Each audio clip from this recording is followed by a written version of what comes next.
Hi everyone, thank you so much for joining today's webinar. We're really excited to have you with us today. We've got Randy Cress on the line. Randy, you're there, right? Yes, I still am. Awesome. He is the Systems and Network Manager for Rowan County, North Carolina. We're really excited to have him with us today. And before we get started, I have a very quick favor to ask of all of you on the call. I'm going to launch a quick one-question poll. It's how you first heard about us. Leave it up for maybe 20 seconds. If you guys don't mind filling that out, once we're done, we will go ahead and close that and get started.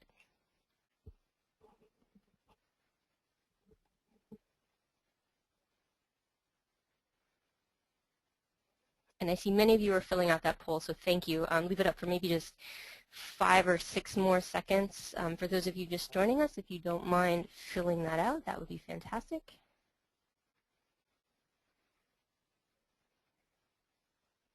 All right, and I see that most of you have actually gone ahead and voted, so let's close that. And without further ado, let's get started.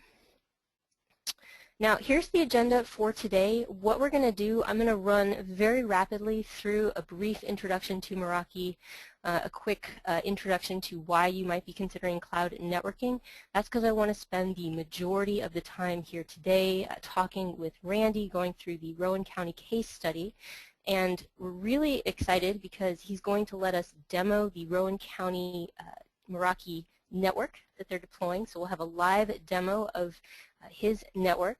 And what we'll do is after the demo, we'll go through and have some Q&A.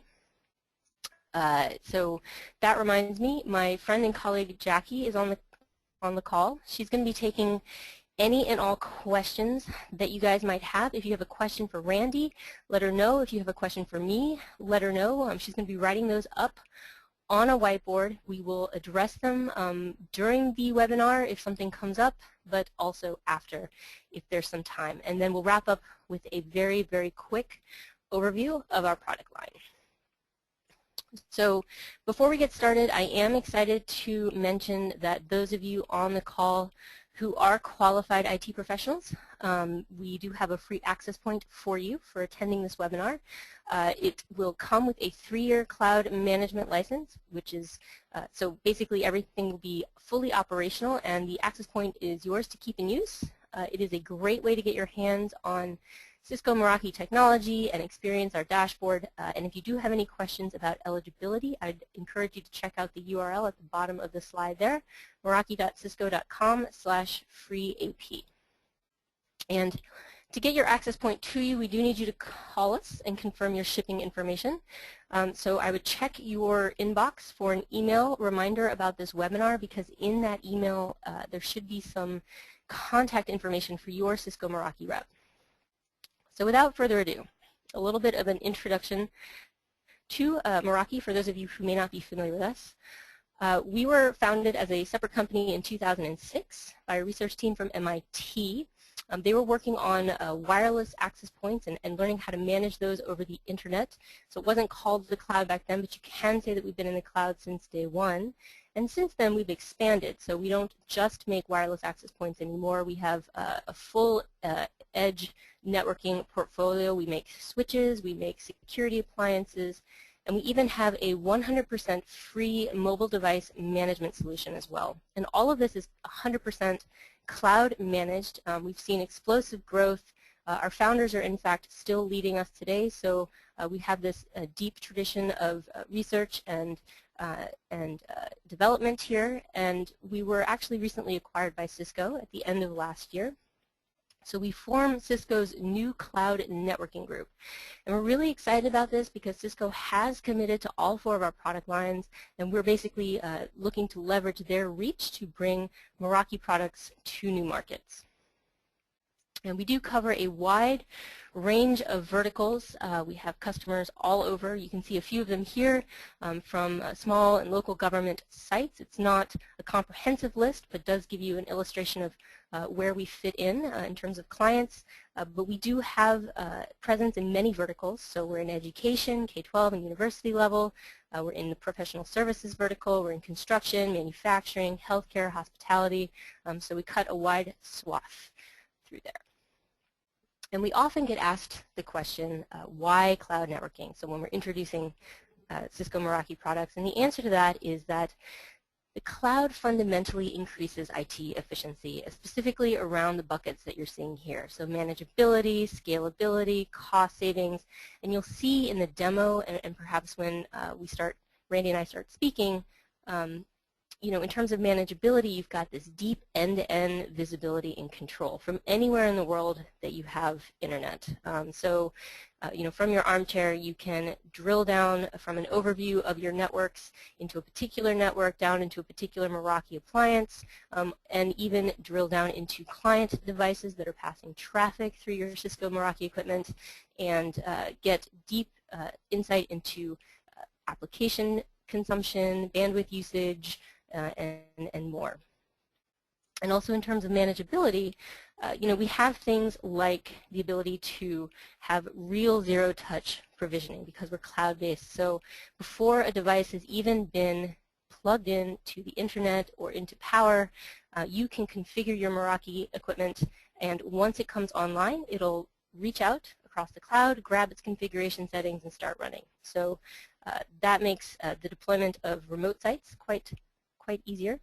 And then we have things like seamless updates. So you don't have to manually download or stage devices. The cloud and the devices will operate on a schedule that you set for when you'd like them to receive their firmware updates, and they'll handle the rest. So it makes management really, really easy. Now in terms of scalability, you can say that the cloud is limitless in terms of scalability. We can grow and shrink with your needs. Again, we have that zero-touch deployment functionality, so getting remote sites up and running is really, really simple.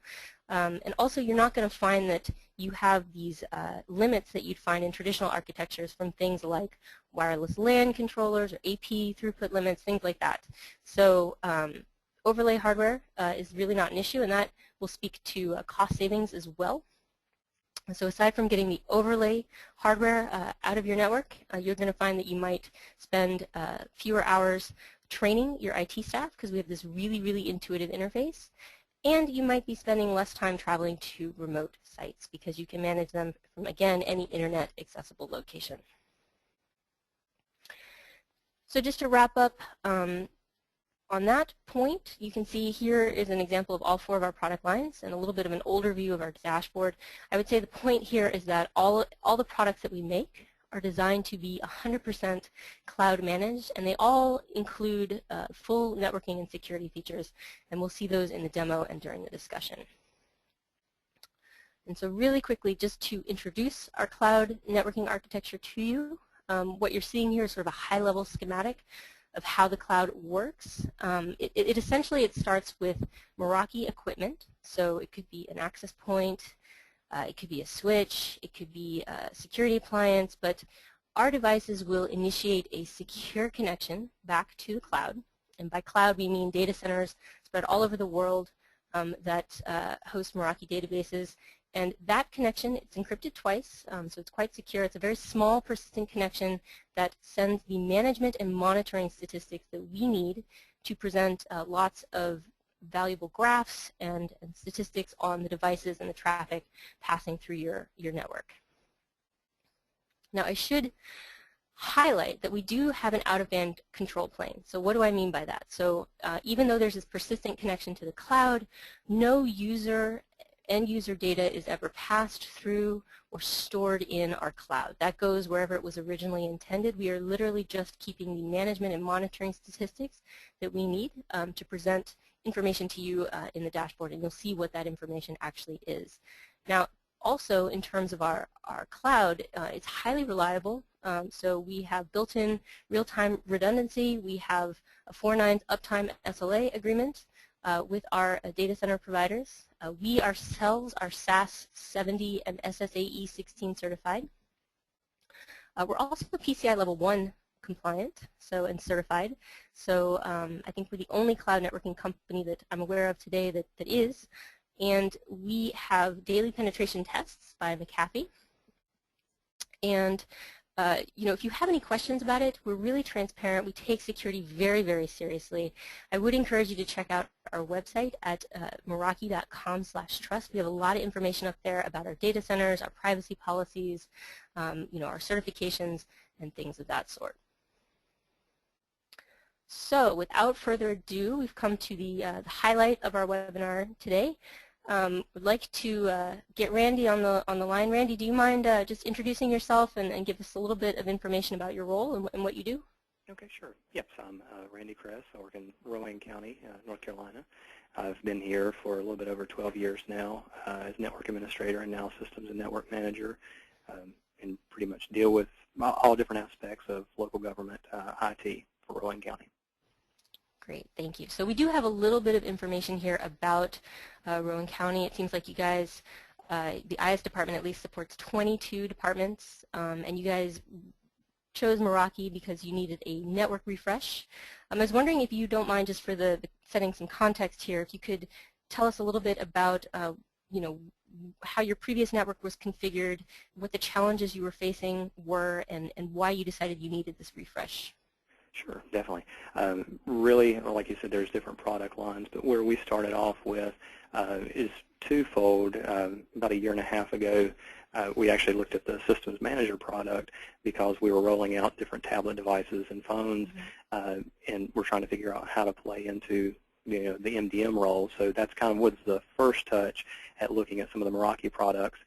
So just kind of leave that there for a second. But then about 6 months later, we were going through and looking at different wireless access point refreshes. We were already using lightweight APs prior to the Cisco acquisition. We were using Cisco products, but we were end of life on our wireless controllers, and also we had a pretty good deployment of just straight 802.11b wireless APs. So we were looking at what to do.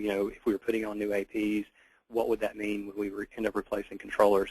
So really our first start was going through and trialing the initial Meraki APs along with some other vendors as well. Okay. So it started off with the wireless and then kind of went from there. Great.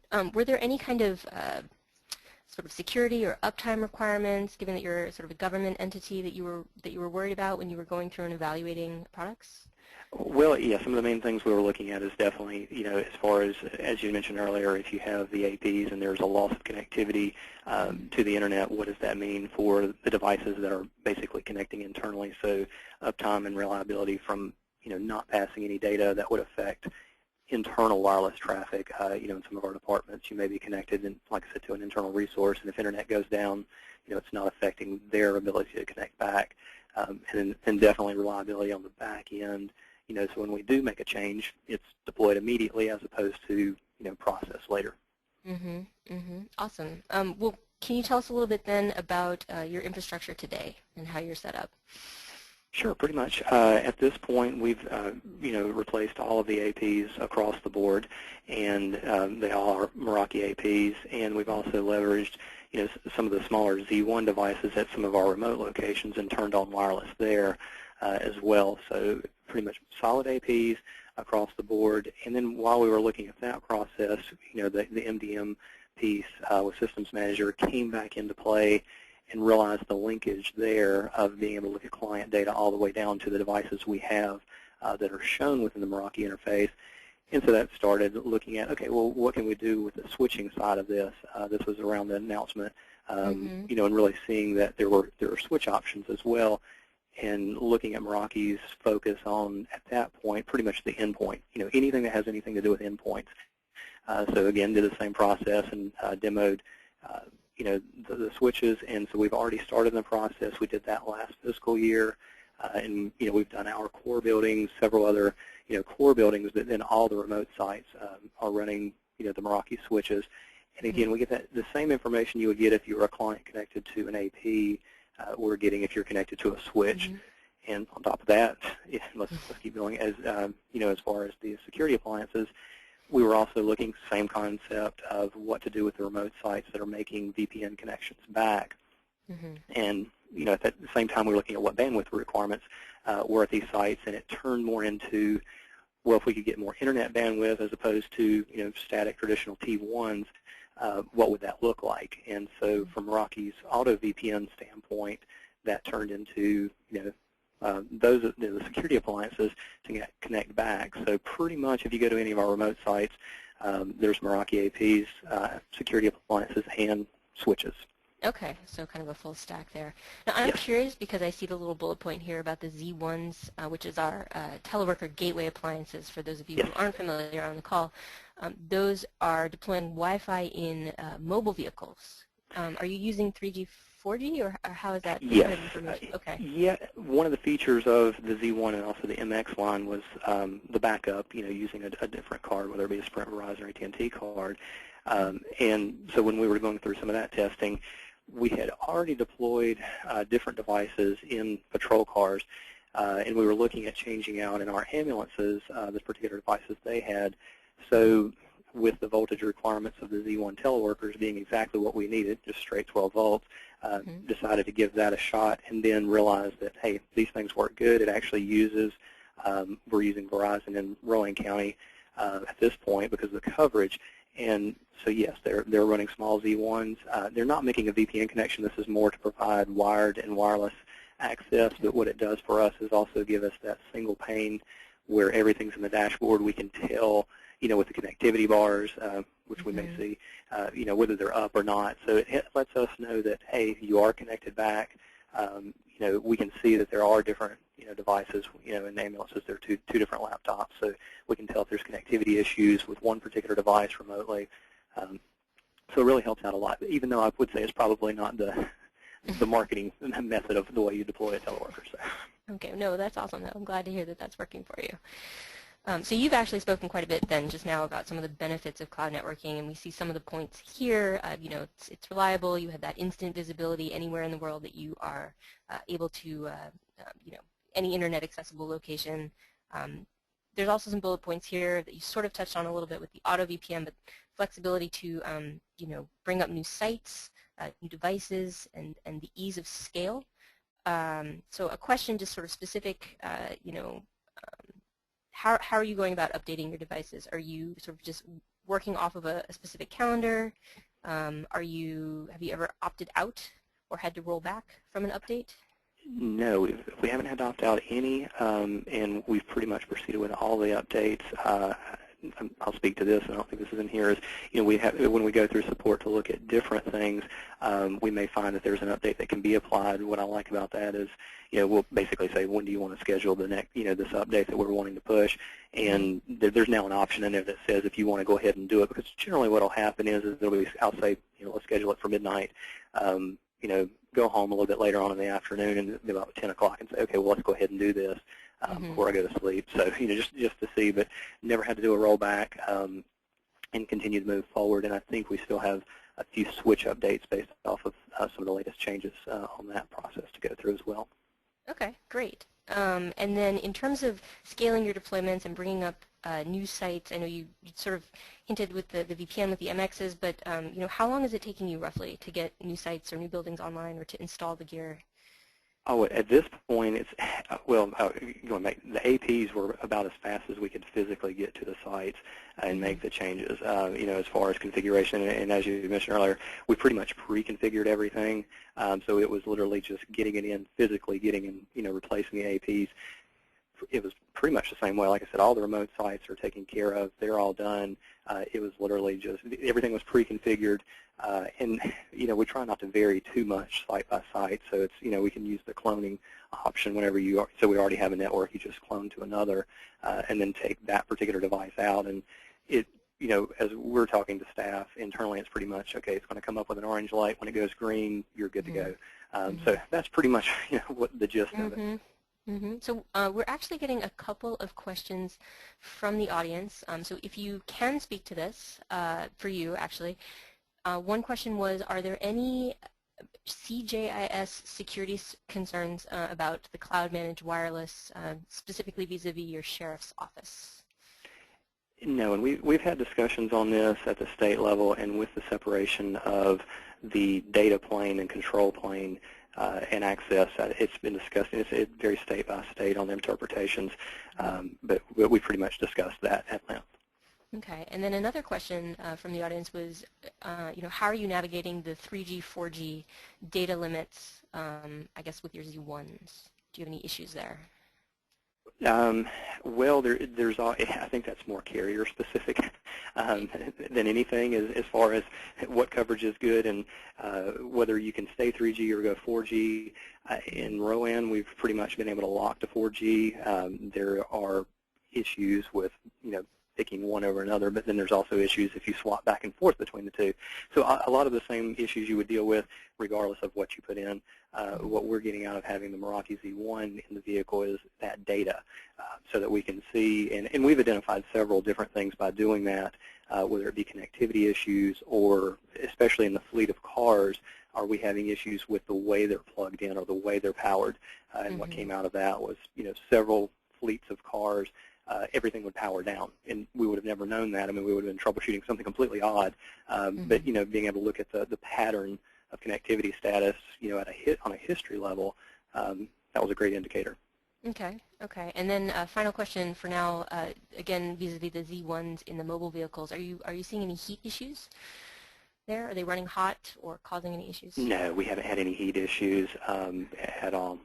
There's pretty much fanless operations and not getting anything, and we've gone through a summer as well. So, I mean, you have to keep in mind where we're at, but I mean, we're pretty much normal temperatures. So I don't know about a desert. So summers in North Carolina are definitely hotter than summers in San Francisco. Yeah. So yes. So the last question I have for you, just based on this slide, I just wanted you to maybe highlight a little bit more about the if there's any role-based access to the dashboard that you're using here. I see the last bullet point was using various levels of admin privileges. So. Yeah, we do have read-write, read-only access, which was similar to what we had, from a Cisco management perspective, where you can go in. One of the things about having read-only access, or from a role-based there is, you can at least see everything. So, we've actually gone through that a few times where different people on staff have gone through and they've realized, oh, okay, well, maybe we need to change this for a DHCP option. Well, you can see everything, so it's not like you're, hidden from that.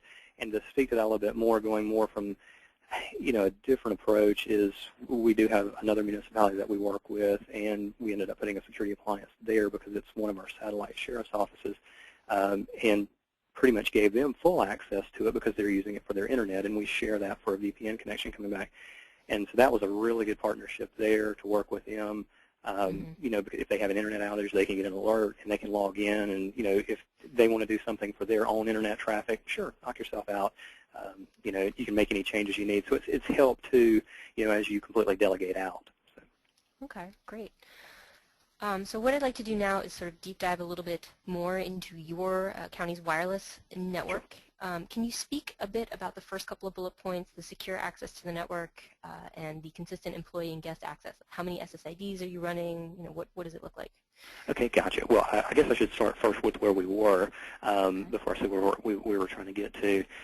Is it was the traditional, you have your secure, WPA secured wireless, and then your open guest.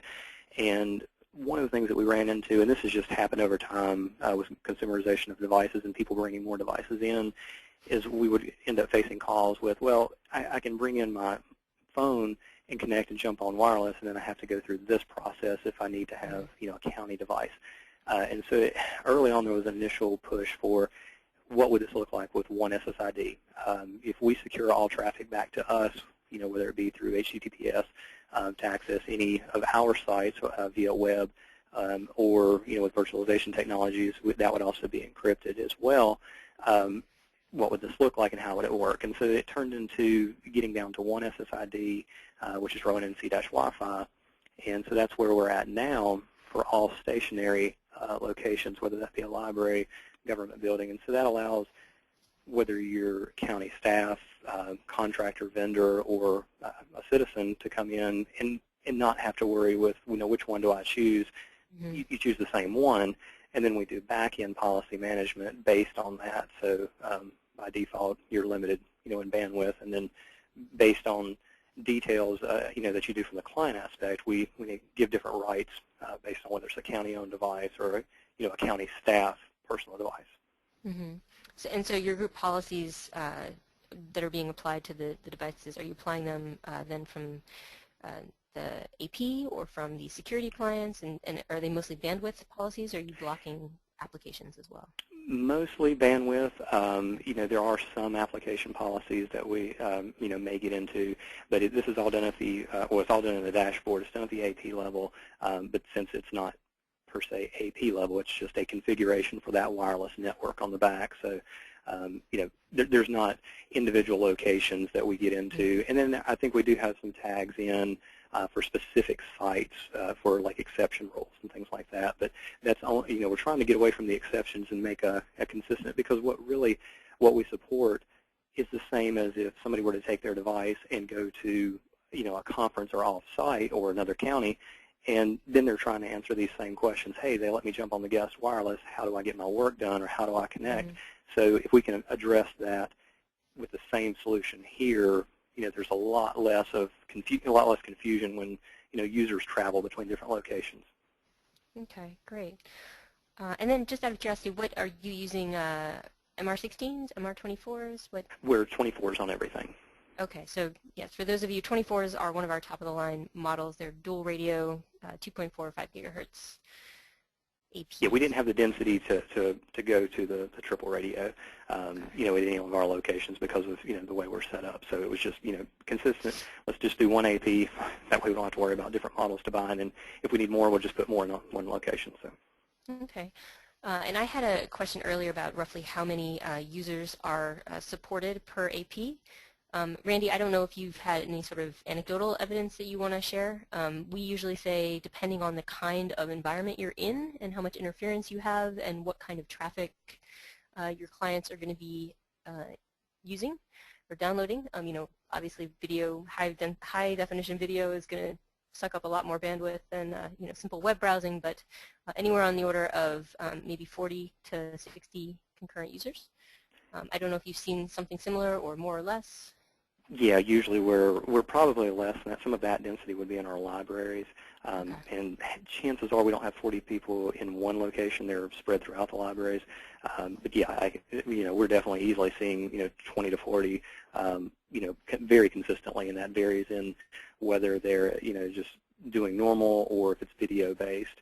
And then, like I said, typically, especially with the load balancing between the APs, when we're in a dense location, there's a lot of band steering and different things like that that'll, push you to different APs if needed as well. So if we're in a high dense location, we try and have a couple APs that you can float between. Cool. So I do want to switch over more to the wired side. So I brought up the slide here. I was wondering if you could speak a little bit about what you're doing there, speak a little bit about your VPN topology, how you're configuring auto VPN, and just sort of give us a little bit of an overview. Okay, sure. Yeah, as far as the switches go, again, to touch on what I mentioned earlier, it was more of a realization that Meraki's focus was, endpoint and being able to have visibility into the endpoint. Because what we noticed right off the bat with wireless is we had a lot of good information as far as the clients that were connected via wireless, and of course lacking that on the switch side. Same thing, we'd implemented voice over IP. It's going on 7.5 years ago now. So we've gone through quite a few switch replacements, and it's looking at what are we going to go to and how the models change, and then so ended up putting in Meraki's and realizing that benefit of having that client detail there as well, and it met all of our power over Ethernet requirements, specific voice VLANs for voice over IP technology as well. So and there's a couple interesting little features like cable length testing, and whether the wire map is good or not, that have been useful, that we've had to take advantage of, unknowingly, that we've been running on the other switches for a while. So that worked out pretty well. So the switch side, again, it's definitely more visibility, very easy configuration. That changed from having to know command line and going into just logging in and dropping down and selecting which VLANs you want, going from there. Now switching over to the VPN side. We were a site-to-site VPN before using Cisco Dynamic Multipoint VPN, and again wanted to look at that solution where, how does auto VPN work and what does it mean? And with internet-based connectivity at the remote sites, being able to establish a link. And like I said earlier, is where it started off as being able to put a 3G, 4G data card as a backup. And then that turned into, well, we could actually have a secondary circuit at a remote site as well, and the auto VPN would, connect over that and make that VPN establishment regardless of what your connectivity type is. So that was a big benefit moving forward, so we wouldn't be vendor locked as far as which provider we had and how the topology was set up around a particular vendor. And so pretty much that turned into doing, all the MX60 appliances at our remote locations and some MX80s to build that VPN. Pretty much everybody comes back, and that's what we run that network off of. And one of the benefits at that time in going to this is that we went from basically, like I said, symmetric T1 or 2 meg symmetric connections to an asymmetric connection where we had more internet bandwidth, and so that was a nice benefit to say for guest traffic going out, that if you were visiting something that wasn't across the VPN, that you would utilize that extra bandwidth for pulling down data. So it kind of gave the best of both worlds. So we ended up going into like a split VPN connection at the remote sites. Okay, great. So I have a couple questions from the audience for you that pertain to this slide. One of them is, are you using WAN optimization between sites? We had turned on WAN optimization, but we utilized Citrix for our remote sites, and there was pretty much enough benefit just from running that. I have definitely tested the WAN optimization, and there is a benefit if you're using file traffic or passing SQL queries, things like that. But we didn't need to have WAN optimization turned on, to have any benefit. But yeah, we have definitely tested it. Okay, and for the benefit of the folks on the webinar, WAN optimization is functionality that is built into every single one of the Meraki MX security appliances, and there's no additional cost or per feature licensing that's required to turn it on. It's there if you want it or not if you choose not to. And the second question is sort of related to that. Are you taking advantage of the content filtering or the intrusion detection that's available on MXs? We were initially, and this goes into trying to figure out our licensing side on the. We also use this for the MX devices, for our centralized internet access going out, and I've still got to work. Remind me, I need to talk with sales about that. As far as changing the licensing, I needed to put everything into one, and so we're, enterprise across the board, and I think there was a different licensing tier for that, for the MXs. And at the time, it was like, okay, let's just, get everything going. But at first, I did actually get those with the advanced license to do the intrusion detection, and from our standpoint, that it's very noisy. So. Okay. Yeah. Are you using voice over IP at all? Yes, definitely. Okay. And can you speak a little bit more about that and how that's working for you? Sure. Well, I guess in two regards. One, we do the voice over IP internally on our switches, and so we do use power over Ethernet and the voice VLANs. To go technical on that, we're using LLDP to determine which voice VLAN to go into, and that was one of the new features, especially with the Cisco acquisition, is the new switches will support CDP to go into the voice VLAN. So that's straightforward, cut and dry. We're also doing QoS tagging, for all traffic that's going through on the voice VLAN, and likewise at our site-to-site VPNs that are coming across, we are doing particular prioritization for voice over IP traffic versus Citrix traffic versus internet traffic. So we're doing quality of service as well, and that mixes across security appliances and also the switches. And at this point, there's no voice over IP over wireless. Okay. All right, great. Thank you. All right, so let's switch over to mobile device management. Just wrap up the discussion. So it looks like you guys are actually using, I'm guessing, Systems Manager on primarily desktops. Is that true? Well, it's just where we have the bulk. Yes, correct. Okay. It started off on iPads and iPhones, and then that pretty much turned into, hey, they have a client that works on Windows. What data can we collect and gather from this? And it turned out to be a very feature-rich, especially at that hammer, still is for a free product. But what really helps us is the tie-in, so that if you're at a wireless device and you're drilling down to the dashboard, or if you're on a switch and drilling down and you see a client connected, if you click on that particular client and it has Systems Manager installed, just one more click and you get the page that reports, serial number information and everything within the same location. So that was one of the reasons for really putting that and going forward with Systems Manager across the board. And so that's a continual rollout. It is actually the Systems Manager is in our image, and so as we replace workstations and laptops, it's already there. Okay, great. So like using Wi-Fi templates and VPN templates and that sort of thing. Yes. Okay. Okay. And then I see here on the bullet point, just curious, so in terms of running state applications on these devices, so you're pushing out, doing app management as well for mobile devices? No, not at this point. Pretty much we've used Systems Manager to push different iOS applications because in trying to see where we can go out with that. Again, that's an ever-changing field of what seems to be the norm as everybody changes back and forth. But you guys have seemed to keep up with all of the recent changes to adapt to that. So that's a good sign. And that's the reason I say, we'll continue to evolve with MDM because, again, it's an ever-changing field, and we're seeing different, pushes on that. But, I know you guys have changed, when everybody was talking about whether you should do a full wipe on the device or selective wipe, and, you guys had changed to go selective wipe, just to wipe applications that you've either pushed or specific data sets. So, yes. Okay, great. All right, so in terms of moving forward, what are your thoughts? Okay, sure. Well, we're continuing to deploy our switches and moving forward with that deployment, so that'll just gain greater insight to other clients that we have that are wired. We do utilize, there is good historical data as far as, network utilization or, network utilization that should be looked at from different locations. And so I think as we get more clients on, we'll be good there. We're continuing to change sites, and hopefully the goal is to pretty much, we already have a cookie cutter design. So as sites change, we're next week we're opening up a new 911 center, and with that, pretty much it was a cookie cutter template design of what we already had in place, and everything was just applied over there. So it's definitely making rollout of new sites, instead of having to reinvent the wheel.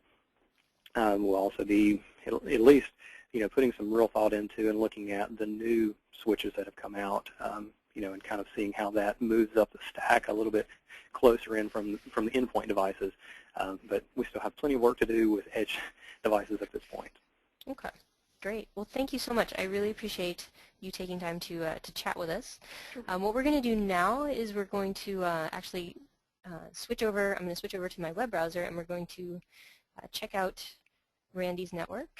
And Randy, at any point, if you want to chime in or want us to look at something, let me know. Sure. Yeah, and I guess I should indicate, because of some of the security concerns that were raised, is that we did enable access, for remote viewing of the control plane to Yes, Meraki. you can actually disable that, in fact, if you exactly. want to from the dashboard. And the caveat there is that if you need technical support from us, you do have to temporarily re-enable it so that we can actually see your network. Okay, so what I've done, I have opened up a web browser, and prior to joining this webinar, what I did was I went to dashboard.meraki.com. That's what anyone would do if you had any of our equipment deployed, and logged in and came immediately to this overview page. So what we're looking at here is hopefully Randy's network. It's Rowan County. Yes, actually, I think if you drew a line around that, it would actually be like the Rowan County boundaries almost. There you go. So this is actually live real-time data from Randy's networks. And what's great about this is if you sort of hover over, you're getting information about particular networks and particular devices that are here, and you could deep dive into any single one of them this way. You can click on the icon itself and go drill down into it and get more information. So we're seeing some libraries and some bookmobiles and things of that sort. Or you could come here and you could do a search. So if there's particular networks that you want to drill into very quickly without having to geographically search for them, you can. I think I'm just going to click into one of your wireless network here. So we've come to a map view. So here you can see sort of where in the world APs are deployed, and you can zoom in again. So we're integrated with Google Maps, and so that's how we're able to sort of present this to you. The numbers are actually indicating clients that have recently connected. You can see up a little bit to the right top, you can see how many current clients have connected, how many clients have connected in the last day or so. And from here I could click into an access point, or I could come to the access points page and get a visual view of the health and connectivity status of all of my access points in this particular wireless network for the last day, week, or month. And the number of current clients. So this one seems to be pretty busy, so let me check in here. And what I've done is I've come to the client configuration page for our wireless access points. This is going to be similar to the configuration pages that you'll see for the MX security appliance or our MS line of switches. And we even create configuration pages or status pages for the client devices that are passing traffic through Meraki equipment. But they're all similar in the sense that you're going to get configuration information. There may be some integration with Google Maps. And then when you scroll down a little bit, you have a section called Live Tools. And what this is real-time troubleshooting and diagnostic tools for admins to use so that they can remotely troubleshoot Meraki equipment. And so you get information like what kind of access point it is, which SSIDs are being broadcast. So I guess this is your single SSID here. And IP addresses, things like event logs or how many clients connected in the last day. And the current client's live tool is actually showing you who's online right now. It's giving you a real-time view into the bandwidth consumption on this access point. So it's very easy to sort and see who's the top user.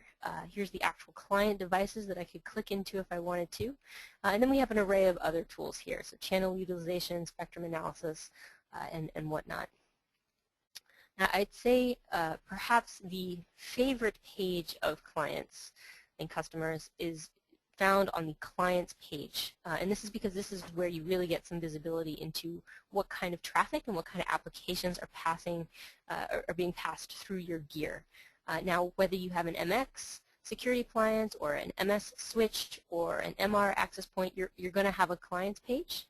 And it's going to be something similar to this, depending on your network usage. But what this is showing us here for the wireless network, Rowan County Wireless, for the last day, although I think I'm going to pick the last week because that might be more interesting, across all clients and across all SSIDs, what we're going to see is the bandwidth consumed on the network for the last week, what kind of applications have been consumed, and how many client devices have actually connected to this wireless network and passed traffic through our APs.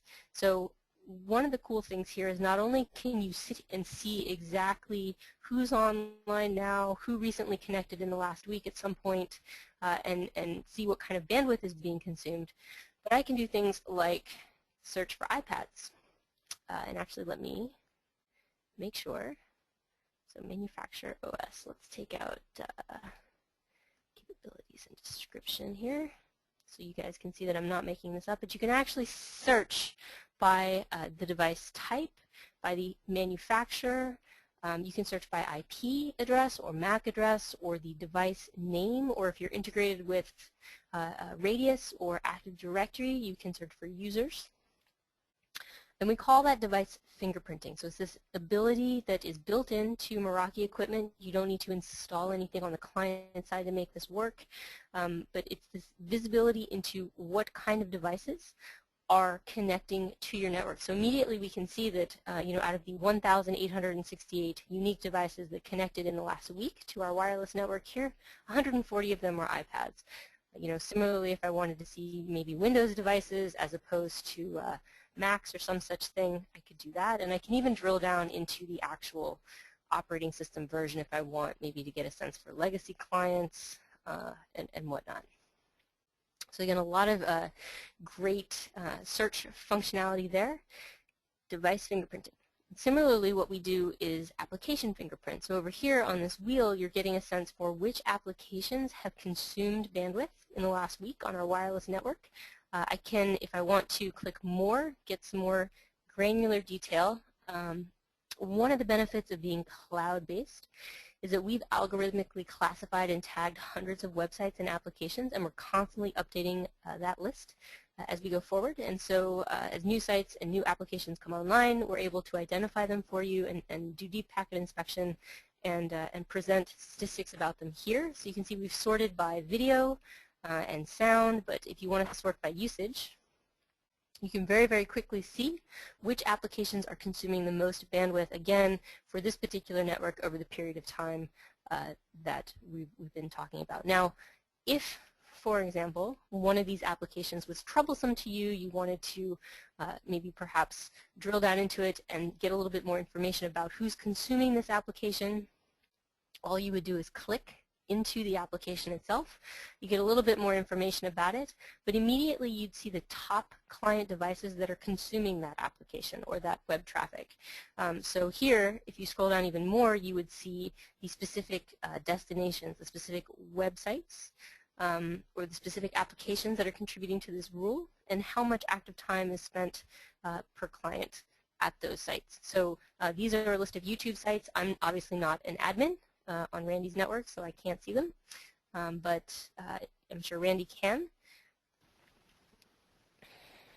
Now, if I wanted to actually come in and apply a policy to a particular user, perhaps YouTube is worrisome to me, it's consuming a lot of traffic, but it's just one or two users that are really causing a problem, I could very, very easily click into any single one of these devices and immediately come to the device configuration page.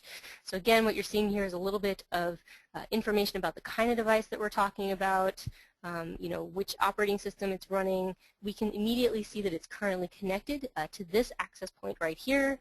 It's real-time signal strength, and then specific usage in terms of application and bandwidth for this particular device, and even specific sites. And if I wanted to come in and actually block this device from my wireless network, I could type a little message here that would pop up on the user's screen. They would not be able to reassociate to the wireless network until I unblocked them, or if I wanted to, I could apply a group policy to this specific device, or I can even apply policies based on which SSID they're connected to. So if Rowan County were using more than one SSID, I could actually set policies for the different SSIDs here. And so that's how you would drill down into a single device and apply policies to it. But a lot of times what you actually want to do is either apply SSID-wide policies or apply group policies that you can apply to specific users or specific devices. And so what you would do is you could come, for example, to the group policies section here. And you have a whole bunch of policies already defined. I'm going to pretend like if I were making a new one, I could come here, I could name it. What I'd want to do is customize my firewall and traffic shaping rules for this particular SSID. Now, you can go in and you can make your typical layer 3 firewall rules, but because we have that deep application visibility, it's very easy to come in here and actually just outright block entire categories of applications or specific applications that we can identify. Things maybe BitTorrent might be the one that's causing you grief. And you can just keep adding layer 7 rules here. And if you don't want to outright block a particular kind of traffic or a particular kind of application, you want to throttle it or prioritize it in some way but not block it, that's where traffic shaping comes in. And so if we're going to create a new traffic shaping rule, you know, perhaps what we want to do is, you know, there may be Netflix and Pandora and Hulu might be causing us problems. I could select these applications. I could make sure that I choose a limit, and I can set a throttle limit this way. Conversely, if I wanted to prioritize traffic, you know, maybe I want to prioritize all VoIP and video conferencing, I could come in here and I just want to make sure that I ignore any limits. Everything's unlimited. If I'm plugged into switches that support QoS, I can go ahead and set QoS tags as well. So what have I done? So at the AP level, and I should tell you that you can do this with the MX security appliances as well, and it looks exactly the same. Both our security appliances and our access points allow you to set site-wide or network-wide and group-based policies. What I've done for this particular group policy is any user or device or group of users or group of devices that get this policy, they're going to be blocked from BitTorrent. Their Netflix, Pandora, and Hulu are going to be throttled to 500 kilobits per second, and VoIP and video conferencing is going to be prioritized. Okay, so that's wireless. There's a lot of really unique, fun things here. In the interest of time, I'm going to very, very quickly show you maybe one or two killer features of our switch, our security appliance, and our mobile device management, because I do want to make sure that we wrap up fairly close to time. But if you have any questions about the wireless that I haven't answered, let us know. I did get a request to illustrate the wireless intrusion protection. So let me just show you all of our access points actually come with the ability to implement wireless intrusion protection. We call that Air Marshal. And this is just built into the access points. Again, there's no additional license or per feature requirements on your end for this. It's just comes with our access points. All access points can either run in a dedicated WIPS mode when they're tagged as Air Marshal APs, or they can do opportunistic scanning or opportunistic scanning and mandatory scans at times that you specify. And the only thing is if the AP is in dedicated Air Marshal mode, it is continually scanning your environment for rogue access points.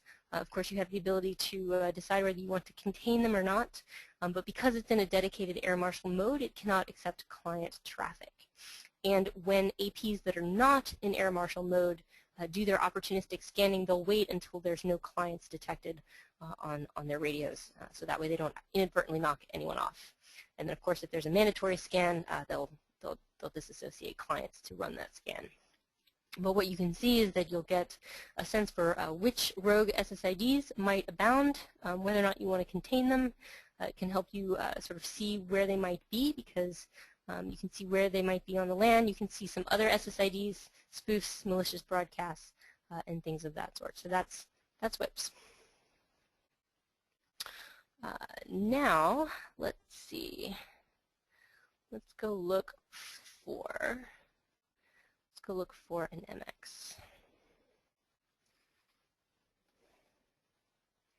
020, yeah. All right. 027 would be good. Library South. I have one in here. Yeah. Perfect. Yep. So this is the, what I'm going to show you now is our security appliance. So you can see here's the name of the security appliance. It's an MX60, so one of our sort of branch office models. We've come to its configuration page. So similar to the access point, you're getting information about it, getting some information about the uptime, real-time port status. You notice that we have different live tools here, showing you internet traffic, out of uplinks, and things of that sort, but some of them are the same, so something like ping, traceroute, DNS, that sort of thing.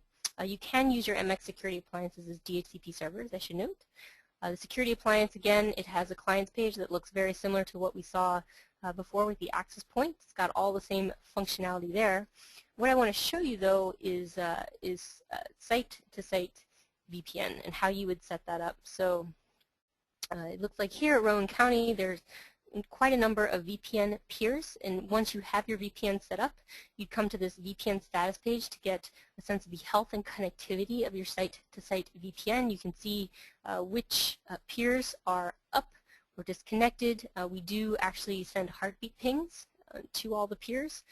So you see this 8 seconds, it'll change up soon and be a different number there, but continually monitoring to make sure that peers are up.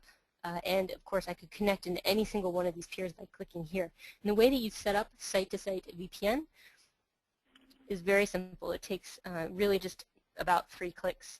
So site-to-site VPN between 2 MXs, what happens is you come in on your first MX, you decide whether you want a split or a full tunnel VPN. And then you have the option of deciding whether you want a mesh VPN topology or hub and spoke. So you select whichever one you want. And then you can decide which local networks you want to export over the VPN. And then you hit save, and that's it. And this is also where you would enable WAN optimization if you wanted to do that. But once you go over to the other MX and you perform the same clicks over here on its site-to-site page, you'll start to see your remote VPN participants. So that is the MX in a nutshell. Let's see. Let's go look at switches real quick. So the switches, again, they have a configuration page as well. I'm not going to show you that. What I'm going to show you, just because there's time constraints, I'm going to show you the virtual stacking functionality of switches. So because we're cloud based. We leverage the cloud as a sort of configuration control pane for switches. So what does that mean? So you think about the way you normally stack switches and connect them and operate them logically as one unit. What you can do here is, regardless of what model or where in the world the switch happens to be located, you can see all of your switch ports in your network. So Randy has 635 of them, and you can operate on them. You can select groups of them and operate on them en masse. So if I wanted to perhaps change ports 1 through 5 on all of my switches, you can see now we've selected ports 1 through 5. Perhaps, let's see,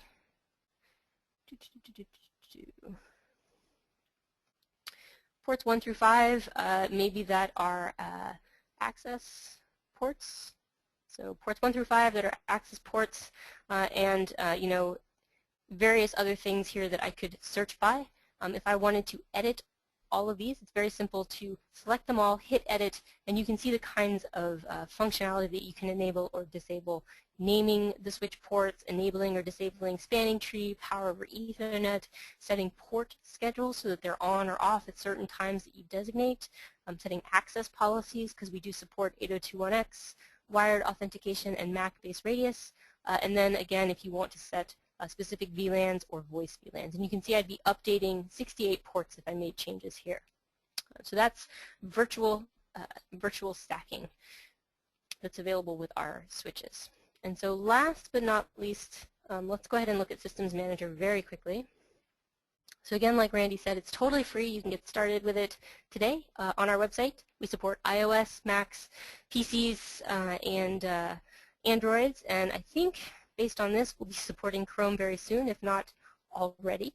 What you do is you go in, you install profiles or small pieces of installer software onto your devices, get them enrolled in your Systems Manager network, and then you can come here and monitor them. There's a whole slew of columns and information that you could get about every single device. You have a lot of the same search functionality that you have with our enterprise gear.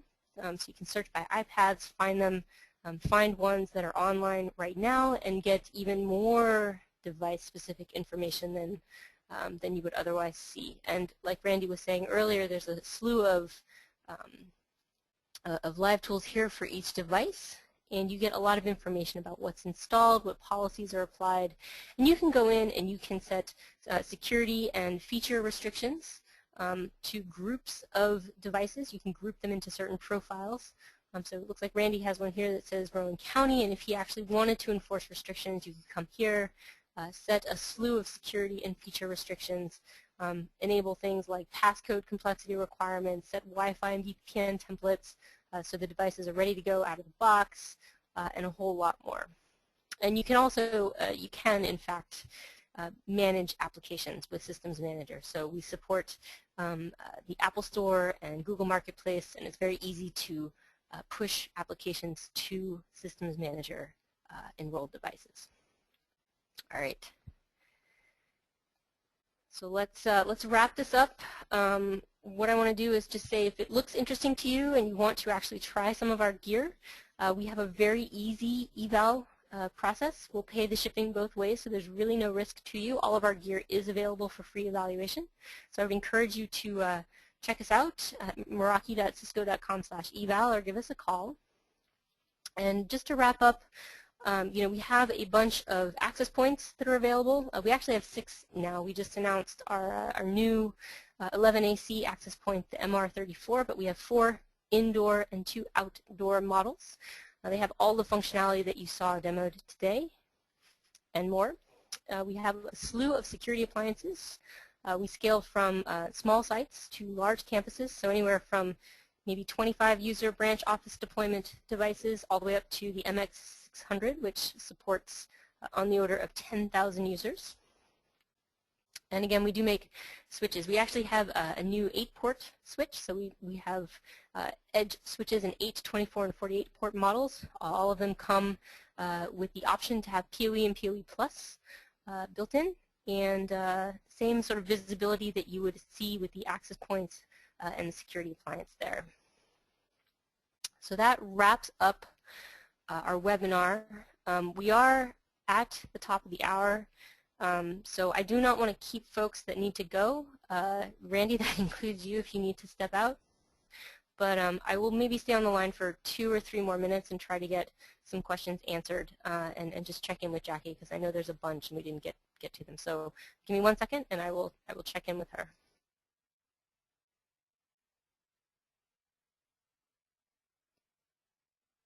So we had a question, can you limit users to the local LAN or deny internet access? The answer is yes. With the MX security appliances and the access points, they both have built-in stateful firewalls, and you can definitely set up rules to do that.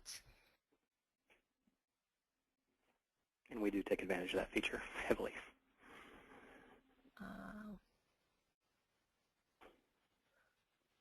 Randy, I guess if you're still on the line, there was a question of whether or not you're using VLAN tagging. It sounds like you were, but... Yes, yeah, quite a bit of VLAN tagging. It was on the switches. You could see that. There's probably about 5 or 6 each. Might have ducked out. Give me 1 sec. Okay. I'm still here. Can you hear me? We had a question about licensing and how it works. So essentially what you're going to do is you will purchase a Meraki hardware. That's 1 SKU, and then the only other SKU that you need to purchase is a license. They come anywhere from 1, 3, 5, all the way up through, I believe, 10 years. The license includes all of your cloud management access. It includes all of the feature updates and firmware updates that we might push to your devices. And it also includes all technical support. So it's very, very simplified licensing scheme there.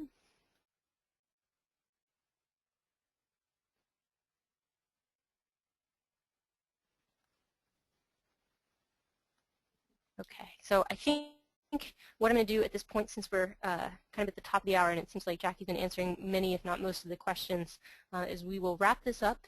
If you asked a question that did not get answered, have no fear. We've captured it, and we're going to send them to your Cisco Meraki rep, who should be getting back in touch with you with an answer. So ask away right now while it's still online. The webinar is still going, but we're going to wrap this up, and I will say thank you and appreciate your participation.